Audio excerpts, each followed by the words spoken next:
Headmaster, teachers and my dear friends. I am Zaima Fatima KV from class 7th D.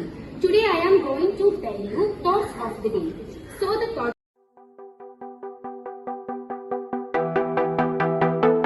who is known as father of Indian Constitution? Indian ഭരണഘടനയുടെ പിതാവ് എന്നറിയപ്പെടുന്ന ആരാണ്? അറിയുന്നവരല്ലോ ഒരാള്.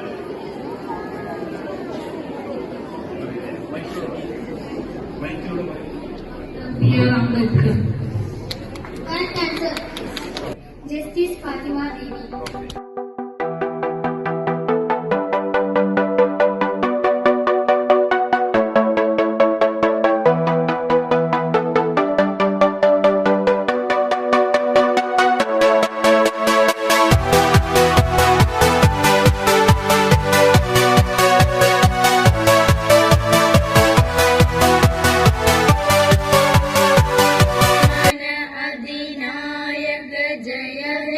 Bye.